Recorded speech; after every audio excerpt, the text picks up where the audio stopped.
Hi, and welcome to the show. If you've been tuning in episode after episode, thank you so much for your loyalty. If this is your first time tuning into the PropsClear podcast, I want to thank you so much for taking time to listen in. We're talking all about drones and about improving public perception surrounding the unmanned aircraft. These episodes are for informational, educational, and entertainment purposes only, so none of these constitute legal advice. Before we get started and before you fasten your seatbelts, I want to tell you about a product that I've been using quite a bit for networking. It's the Popple Digital Business Card. You can see a QR code right there. It eliminates the need to carry around all those stacks of business cards that people have been doing for years. With just the tap onto someone's phone, you're able to share your business information as well as links to things like your LinkedIn or portfolio. With my code Angeline, Angeline, you can get 20% off your Popple order, and I'll get a commission from your order, so thank you. I want to get to today's guest, Dawn Zoldi. She's a licensed attorney, a U.S. Air Force veteran, and founder and CEO of P3 Tech Consulting. I'm so happy to have her on the show. We first met at the Commercial UAV Expo back in September, and she's just such a wonderful person. Dawn, thank you so much for joining me and talking to me on the program. I'm so honored because you're basically the podcast queen of drones. So to be able to have you on my show, it's such a joy. Talk with me first. Step back with me. If someone doesn't know your background, what brought you into the drone space, and why drones? After retiring from the Air Force, you could do anything in the world. Why drones? Well, it was really my military career that led me into learning about drones. Obviously, the military, I was in the US Air Force. I think we mentioned that. The military uses drones, but it wasn't until 2012 where kind of my work in that area collided with, domestic law and policy. So at the time, I was head of operations law at Air Combat Command, and we were in charge of basically the Group 4 and 5, very large drones. And, Iraq, at least at the time, we thought was winding down. A lot of those pilots had been flying overseas for over 10 years. And, those birds were literally coming home, and that was kind of unique. And so my boss came to me and said, Hey, um, we need to make sure they know how to operate in the national airspace because they've been flying in combat for 10 years and they're not used to it. So that really started my journey in researching this. Well, what are the domestic rules and how does the military work with that? And you think it would have been the kind of set in stone and known very well. There were a couple documents out there, but again, it was like an education process. Teaching people like these are the rules, here's the MOA we have with the FAA and the DoD. And then there were certain operations, Jillian, that are very sensitive for the military to conduct domestically, because there are laws actually that prohibit the military from enforcing the laws in the United States. So the military can help, like in things like disasters, and even in a situation where there's a riot or something like this.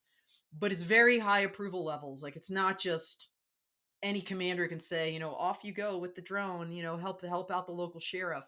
And so we did a lot of policy making, updating, and education during that time, and I just kind of caught the bug. Like, I just got really passionate about it because what was also happening at the time in 2013, a bunch of states throughout the US started putting these drone laws on their books. And, that could actually impact military operations potentially. So I also had to learn what is happening, not just federal level, but the state level. And, just started writing scholarly articles, kind of went on the speaking tour, if you will, as a colonel. And I just loved it and loved it ever since. And we could talk about why I created my company, but um, it's just something I always knew afterwards that would be the future on the outside, and it's something that I wanted to do, be a part of. So, Don, one of the ways that I met you is through the Commercial UAV Expo.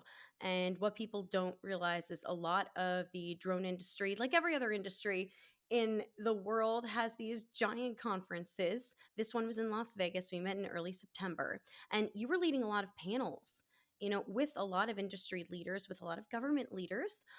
What has been your experience working with the FAA through these changes and through the evolution of the drone industry from just the military-esque drones to people just popping them up with a controller in their front yard?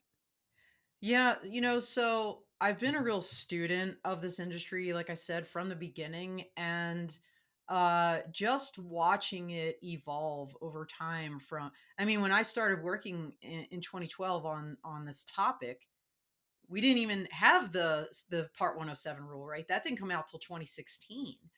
And like I said, so many states were jumping into the fray in the absence of that regulation.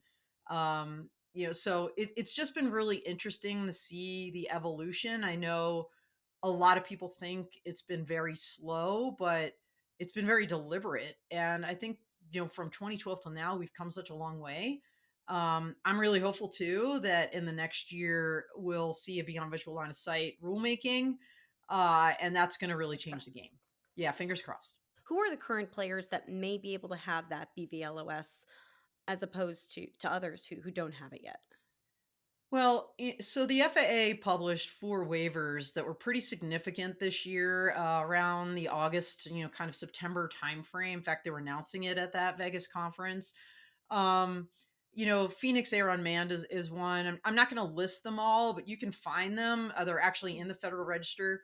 The reason why they're significant and relevant to your question is because the FAA intends to use these waivers almost like a template. So, in other words, you go, Mhm. and by the way, the FAA has an amazing website, and they actually have an FAA waivers granted page. You could literally go on there, put in the part that you're looking for a waiver to, and it's going to pull up all those waivers, and you can pop up the PDF document. Now, it's not going to have the secret sauce necessarily, like the exact con ops, but they put enough information for these four at least that if I'm a company and I want to do something similar, I just track that, submit it, and theoretically it should be a lot quicker of an approval than has historically happened in the past. So that's again another improvement that the FAA has made to try to expedite these approvals. A lot of people, though, say that the FAA is dragging their feet, kicking the can down the road. I mean, you can use all those metaphors and phrases. Talk about what some people say about what they're holding back. And I feel like I was thinking about this last night, and it feels like there's this giant mountain, and the whole drone industry is like sitting like halfway up the mountain, like waiting for things to actually get going. Everyone's got this rah-rah energy in a lot of ways at these conferences or when I talk with them, but then when reality hits, it's a different story. In the FAA's defense, number one, they're overtasked and undermanned. Number two, they're doing everything they can. They lack top leadership for a while, and when I say they lack top, like officially appointed, not acting as So we just had a new administrator appointed. It's really hard for a government agency to make significant policy moves without a no kidding designated official leader. So I think that's going to greatly help. So that's exciting news.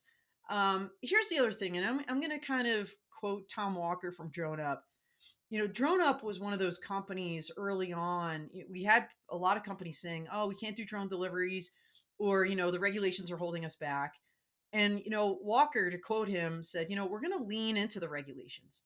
And they actually started doing drone deliveries under Part 107, like not Part 135. They leveraged Part 107 and said, let's stop looking at Wow. the limitations and what it's keeping us from doing.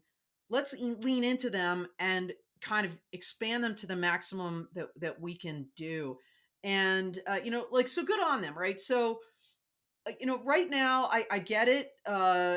Things aren't perfect, things aren't set in stone, but there is this, there are waivers, there are exemptions, there are deviations. The administration has a lot of flexibility. If you can prove out your safety case, and certainly if you can use some of these waivers and kind of come in behind those that have been successful and do the similar things, I think the sky is the limit. I think the concern, honestly, Jillian, regulations are definitely part of it, but I wouldn't put everything on the FAA and regs. I wouldn't. Part of it is getting that word out. Like, in other words, who's your client, who's your customer, right? Because there are entire industries and sectors that don't appreciate how drones can make and automation and autonomy can make their businesses more effective and efficient. And, the companies that I'm seeing succeed are the ones that are going not just to the commercial UAV type expos, business to business, all the drone folks kind of hugging each other, which is great. It's very important. And to have those collaborations and connections. But you know what? Going to the construction conference and saying, "Hi guys, I'm here and you might not have ever thought about me, but here's something that we can bring to the table and maybe we should have a follow-on conversation." I'll give you a great example.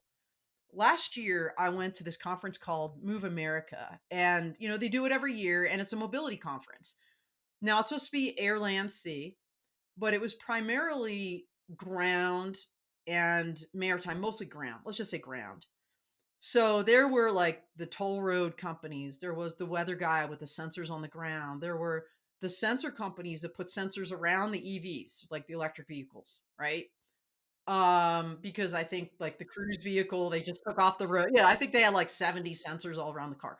So I'm walking through here and I'm like, oh my God, like the collaborations that could occur right now. Like I went up to and this is not going to be popular on your show, but I'm just going to say it. I went up to the toll road guy and I said, "Are you ready for the toll roads in the sky?" And he's like, "What are you talking about?" I'm like, "Seriously, like once they start making corridors, it's really going to be no different than a highway on the ground. At some point, somebody has to pay for that infrastructure. And usually, right, the state will pass it along to the taxpayer or to the user, you know. So are you even thinking about this?" And their heads exploded like, "Oh, that's a whole new line of effort and that sounds really hard." But I'm thinking, you guys are already doing this. Like, so again, I think there's like entire business sectors that we're not talking to as an industry where there could be very rich collaborations, because mobility in the future is going to be multimodal, right? Like even when I was just at the National Business Aviation Association business aviation conference and expo, and they're embracing drones and advanced air mobility. But you know what? It's not just going to be you're going to hop into a whisk autonomous vehicle. The vision is, you're going to hop in an Uber, you're going to go to the vertiport, you're going to hop in the whisk, you're going to fly over the traffic, and then you're going to hop into that Uber on the backside, for that Mhm. very short distance, whatever you need to do. Or, you know, the electric bus or whatever it is. So, transportation, we need to be thinking about it holistically, and drones and eVTOL aircraft are a piece of that. Mhm.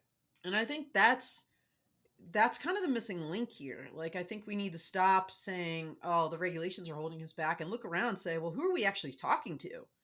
And how are we trying to move this forward?"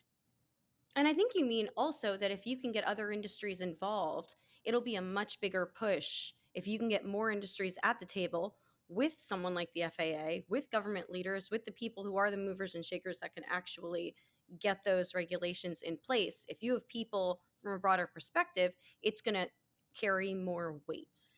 Absolutely. I mean, we've seen like even in the space sector, Mhm. you wouldn't think space precision agriculture, but space touches everything. There was a group that had proposed these terrestrial stations, and there was research done that said, "Hey, this is going to interfere with GPS, significant for helicopters, for drones, for precision agriculture." So we're talking low altitude airspace Mhm. interference within so much of a radius of these particular mobile terrestrial stations. And, so there's an example where the agriculture industry, which is powerful as a lobby, came forward and was talking to Congress and others, frankly, about space assets, that had a connection to terrestrial based assets. So again, it's these connections that are so rich that will make the difference. So my dream would be to see the mega conference where, it's not just us talking to ourselves, but it's like these other industries there and having these conversations of, wow, and the epiphanies of, you mean this can help me? And how much does that cost? You mean we can plan for this? That would be quite amazing. And you don't see a ton of that right now. No, and I think if you can get in on the ground floor of something like that, you're going to be the forerunner and the person who people are going to go to years down the line and be like, "You mentioned this years ago."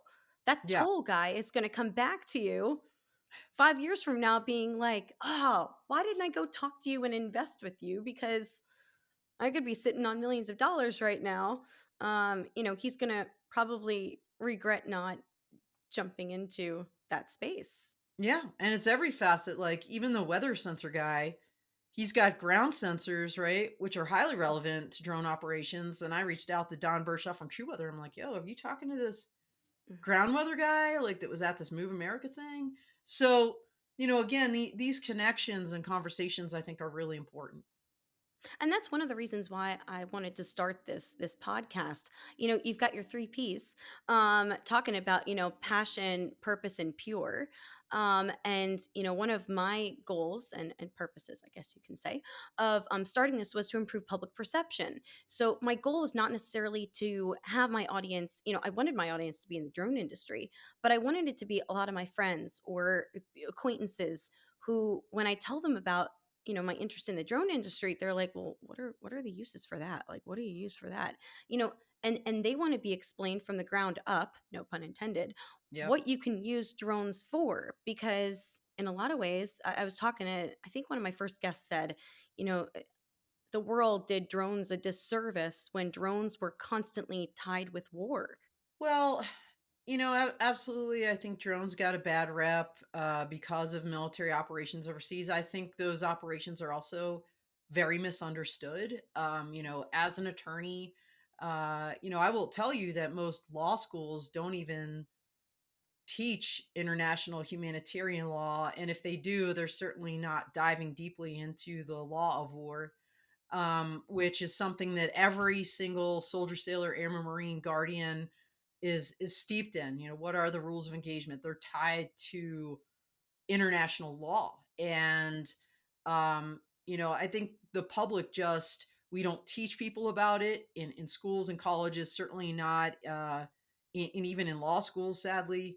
And so there's a fundamental misunderstanding about military operations and the legality of those. By the way, we're watching now, right? We're watching what's happening in Russia and Ukraine. We're watching what's happening in Israel with Hamas. And, I have a mentor and a colleague, Major General retired Charlie Dunlap, who leads Duke Law's Center for Law, Ethics, and National Security. And he has a blog called Lawfire.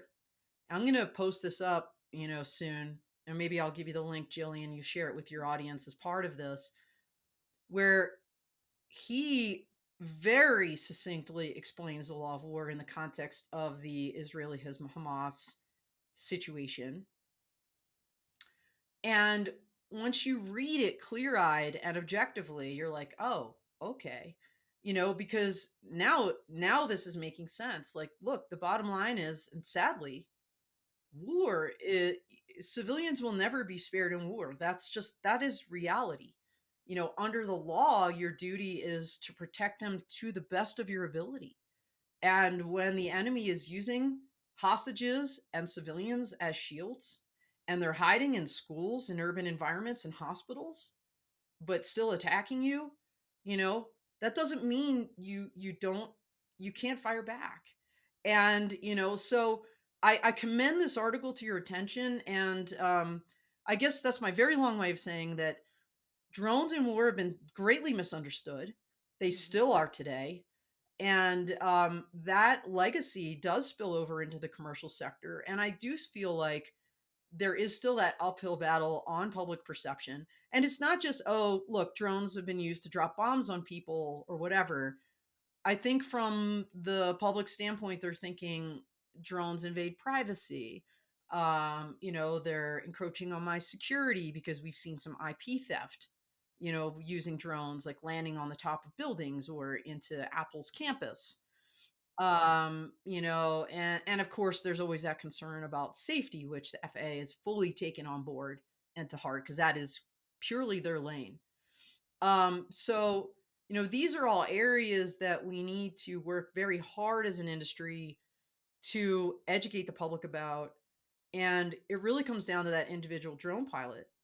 Mhm. Because that person on the ground is the one that can have that impact. We always talk about in the military how that soldier can have a Mhm. strategic impact. A Mhm. tactical action on the battlefield can have a strategic impact. Mhm. You take an ill-advised picture with, let's just say, someone on the battlefield that's like in medical care. We saw some of this before. That has huge ramifications globally. One picture, one incident, 2 minutes. And the same can be said for that individual pilot doing, even if it's real estate photography. Mhm. If you're not knocking on doors and introducing yourself and saying, hey, this is who I am, this is what I'm going to be doing, just so you know, this is how I do things. You're going to see my drone and I'm going to be operating from these hours. Is that okay with you? Like you don't have kids that are sleeping or taking a nap, or, you know, working with people and educating them and kind of involving them, I think goes a really, really long way across the board. I think that's an incredible point, and I think we in the drone industry have a lot of work to do in that world, especially when you know when you're in the drone industry and you're kind of in the thick of things. You think everyone knows what we're talking about. And then you get out there, and like you said, you knock on doors, you talk to people, they come over and they're like, "What are you flying? Tell me more about what you do." And, it, I think that's also something as a two-way street. I've taken classes and talked to people, and people have said, "Hey, this is an opportunity. If you have someone come up to you and you're flying, you might be like, hey, go talk to my visual observer and hear what we're doing and why we're doing it, because it can become an educational experience.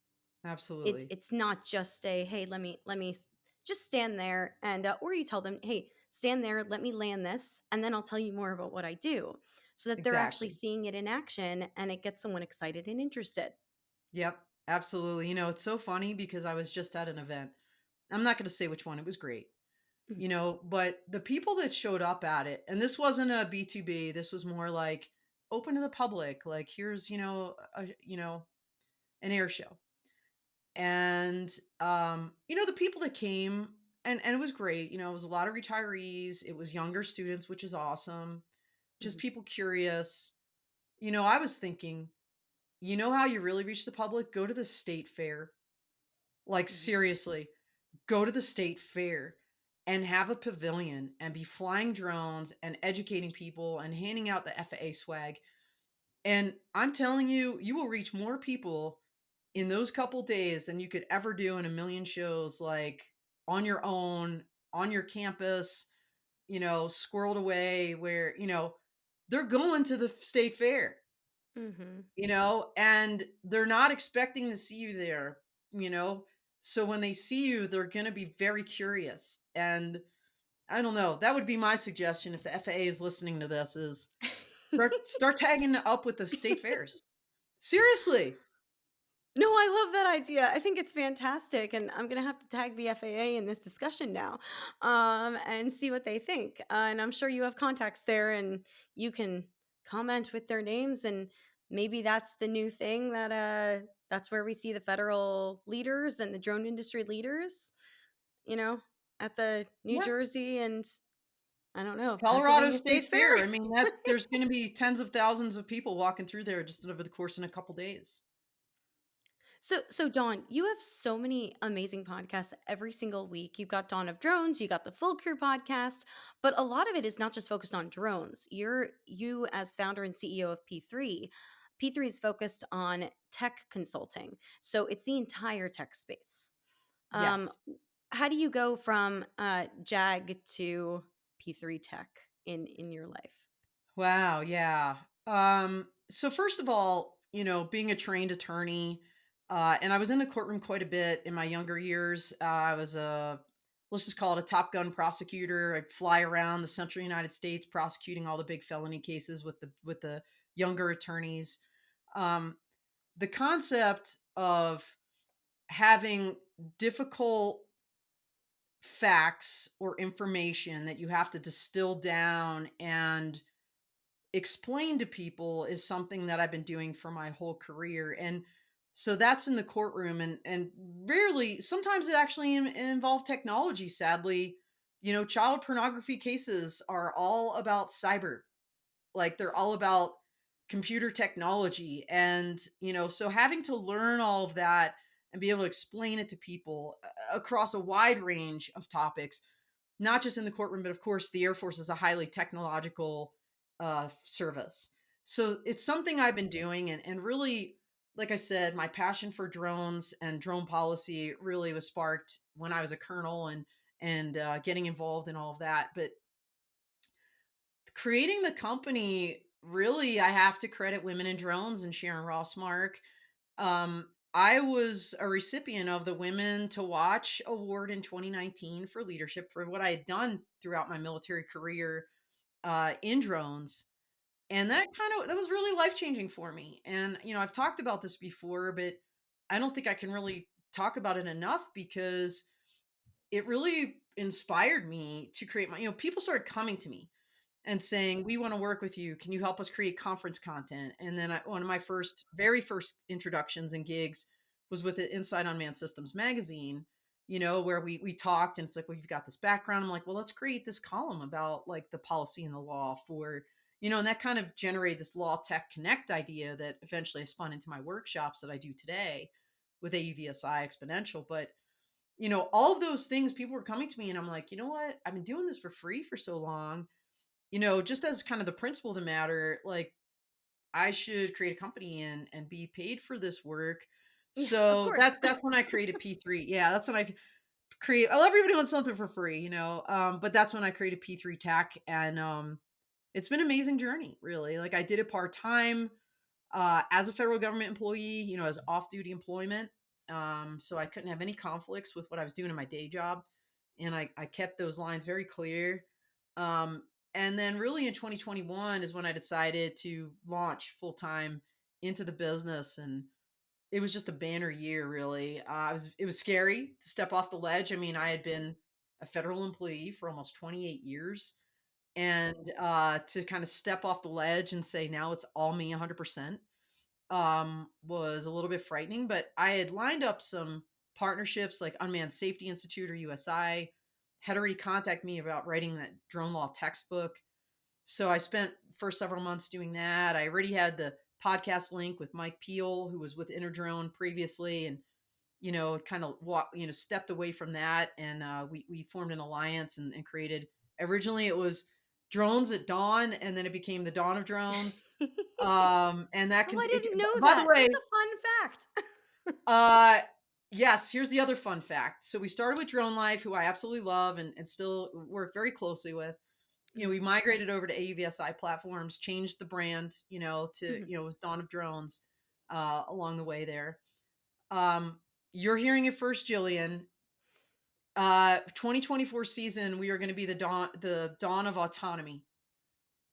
Ooh, So, I yeah. like So, it. again, like you said, the podcast was never really 100% all drone technologies. It's We've had that's evolving. That basically yeah, takes it to autonomous trucks, autonomous any all of it. autonomous I want to vehicles, see. you I name want it. space companies to see that they have a place on my show. I want AI companies, maritime, UUV companies, to say, yeah, this is something I can be a part of, and because again, the point Mhm. is like what I said earlier. we're all connected. Sometimes we just don't realize it yet. Mhm. Uh, UUVs are being controlled or operating with UAVs in the sky through, a surface ship. Mhm. And, until we recognize that we're all connected in some way, we're not all going to move forward, at least to the extent that we can. So I'm really excited about this next phase. That's fantastic, and thank you so much for announcing that to me. I'm gonna have to plug that in all of my social media platforms. Thank you. But Dawn, one of the things that I loved is you did a TEDx talk back in 2016, and it's listed on your P3 Tech Consulting website. And one of the things you quoted someone saying, I'm gonna read this. Facts matter, facts drive opinions, and our opinions are only as good as the facts you give me. And you were talking about that in a lawyer perspective. But it really hit home for me because I have a background as a career journalist. And I consider my work right now doing this in a journalist's perspective. And throughout my entire career, facts matter. Yes, That's they that's do. what drives journalism. And so I thought it was such an interesting, I guess, point of meeting. If you're looking at like a giant Venn diagram about lawyers and journalists, most of the time we're running down chasing the lawyers, trying to get them to talk to us. Whether I was in Saipan as a news reporter covering the court trials there, trying to talk with them. But no matter what, facts matter because whether it be our audience as a journalist or our viewers, lawyers, you have your jury.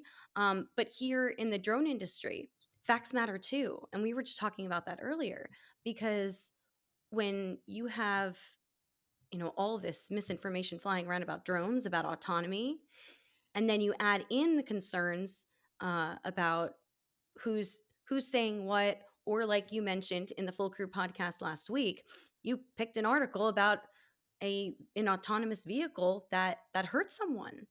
And so facts matter because you want to get to the bottom of what really happened. Why did it happen?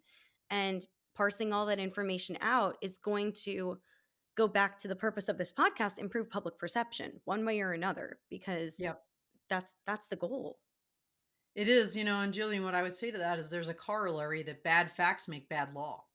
Hmm. Whether it's in the courtroom and then kind of a precedent that comes out of something that happened there, or congressional staffers, or liaisons that are writing legislation without a real handle on the technology. Hmm. And so that's where I think this education is so key, not just for the members of the public, but for our governmental leaders as well. There's a lot of different stakeholders and a lot of different audiences that need to understand the reality, and what the facts are. I mean, just in the example you gave, Jillian, from our Full Crew Hmm. newscast, which by the way, next year is going to be just one time a month, almost webinar style with four experts instead of two around a specific theme. So January, we're going to focus on AI. But you know, the what are the facts there? I mean, because Hmm. Cruise is saying within 24 hours we gave you the video. And oh, by the way, our car was programmed to do exactly what it did because of legal requirements that you guys imposed upon us. Oh. So again, was this a legal requirement that then they programmed in and had this weird unforeseen scenario that nobody even thought of and now we know and we can Hmm. fix, you know? Did they really wait 9 days, or did they get that clip, and we're like disingenuous about what happened, or did they really get it to them right away? I mean, those facts matter, and depending on how people view them, or there could be some crazy new laws or requirements that come out of this based upon misinformation. And I think Hmm. misinformation in today's world is frightening, including misinformation that can come from AI, and social media. So what I would say to people is, dig deep. I taught at a couple colleges, including the Air Force Academy, CSU Pueblo, Embry Riddle, worldwide. And I say this on my shows all the time. Like, go to the source. Hmm. Like, if you're confused about a law, pick it up and read it. Everybody Mm, has an opinion about stuff, but they actually haven't bothered to read the actual, I don't know, let's start with the Constitution. Also, these waivers, those four I mhm. talked about earlier for beyond visual line of sight, they're in the Federal Register. Like that's where they're officially published. So, you can go on the FAA website and see parts of it, but I believe the whole thing that was open for public comment is posted on the Federal Register. So, again, like dig for those facts. Don't make a decision until and listen to both sides. There's usually two sides to every story. Like you need to listen to those, view it Journalists know that. critically. Sometimes there Yeah, are three. yeah. Sometimes there are, and who's that source and what's their bias. So knowing these things going in clear-eyed, I think will help. But I appreciate what you're doing, Jillian. I'm honored to be on your show. I like you.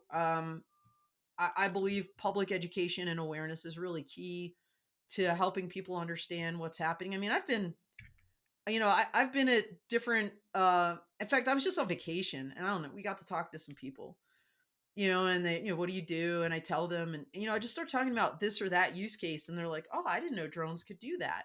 Hmm. But it's like such basic things that you and I would both know, Hmm. that, these people, and they were global. We were in Greece.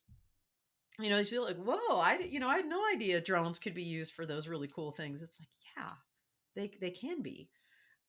So we just gotta. So I cross my fingers that your information's getting out there, that my information's getting out there, and at some point somebody beyond our immediate crowd will listen. But I'm really excited that you're part of the team now. Oh, well, I really appreciate that, Dawn. Thank you so much. And I have to give you credit for telling me or recommending to me to have you on the show the week of Veterans Day. It was a great idea. And, there's a saying, and I've used it before when I've covered Veterans Day events: if you love your freedom, think of it. So I'm Oh, going to end here because I think it's so a beautiful way to end, considering it is Veterans Day week. So, anyone out there, if you see someone wearing the hat saying they're Gulf War veteran or Vietnam veteran, go up to them and thank them for serving. absolutely. Thank you so much to Dawn for taking time to talk with me on the PropsClear podcast. If you have suggestions for future guests or story ideas, feel free to email me at angelswings.jillian@gmail.com. That's ANGELSWINGS.JILLIAN @gmail.com. I'll see you later.